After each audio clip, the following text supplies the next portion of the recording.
তারাবির সালাতের রাকাত বিতর্ক এড়িয়ে চলুন। রাকাত নিয়ে বিতর্ক করবেন না। 8 রাকাত 20 রাকাত নিয়ে যে মারামারি এই দেশে, এটা শয়তানের ফন্দি। চিল্লায় বলেন, এটা কার ফন্দি? আমরা 20 রাকাত পড়ি, আপনারা হয়তো 8 রাকাত পড়েন, কোনো অসুবিধা নাই। আমরা যারা 20 রাকাত আমরা পড়তেছি, আমরা 20 রাকাতের কথাই বলি। 20 রাকাত আমরা পড়বো আজীবন। সৌদি আরবে মক্কা মদিনায় 20 রাকাত পড়ে, কোনো অসুবিধা নাই। অন্যান্য মসজিদগুলো 8 রাকাত পড়ে, এই নিয়ে এদের মধ্যে মারামারি আছে? হ্যাঁ, আর এই জন্য রাকাত বিতর্ক এড়িয়ে চলবেন। প্রিয় ভাইয়েরা, আপনার আমল আল্লাহর কাছে কবুল হবে সংখ্যার বিচারে না উত্তমতার বিচারে? বলেন তো, সংখ্যার বিচারে না উত্তমতার বিচারে? উত্তমতার বিচারে। কত চমৎকার ভাবে আপনি আল্লাহর সামনে দাঁড়াতে পারছেন, এটা বিবেচ্য। রুকু সেজদাগুলো সুন্দরভাবে করবেন।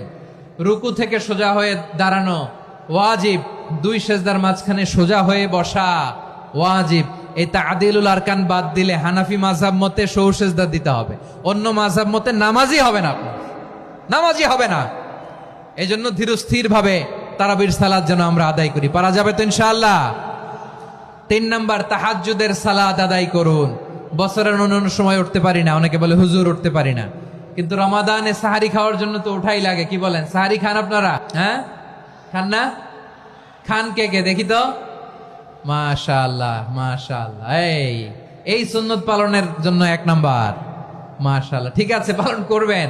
আল্লাহর হাবিব বলেন, তাসাহহারু ফা ইন্না ফিস সাহুরি বারাকা। তোমরা সাহারি খেও, কেননা সাহারির ভেতরে বরকত ঢুকায় দিয়েছে কে?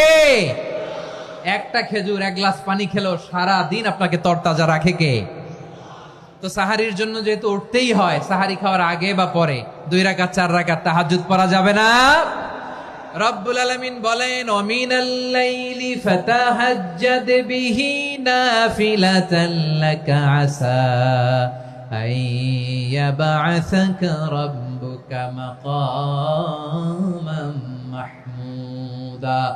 ও নবী, রাতের কিছু অংশ সময় তাহাজ্জুদের সালাত আপনি আদায় করবেন, কারণ এই তাহাজ্জুদ হলো আপনার জন্য নাফিলাতাল লাক, অতিরিক্ত ফরজ। আপনাকে মাকামে মাহমুদে অধিষ্ঠিত করবে কে? এজন্য যারা সম্মানিত হতে চান, সম্মানের আসনে যেতে চান, তাদের জন্য তাহাজ্জুদ অবধারিত। আমরা রমজানে সাহারির আগে তাহাজ্জুদ পড়তে চাই কি চাই না? এই নামাজটারে আল্লাহ বড্ড ভালোবাসেন। কেন জানেন? কারণ গভীর ঘুমকে স্যাক্রিফাইস করে আমরা এই নামাজ পড়ি। ঘুমের আরবি জানা আছে কারো? ঘুমরে আরবিতে কি বলে? অনেকগুলো আরবি আছে। একটা আরবি হচ্ছে নুআস, তন্দ্রা, তন্দ্রা, আমানাতান নুআসা কোরআনে এসেছে। আরেকটা আছে ঝিমুনি, ঝিমুনি, এইভাবে ঝিমুনি আসে ঘুমের আগে, এটারে বলে সিনা। এটারে কি বলে?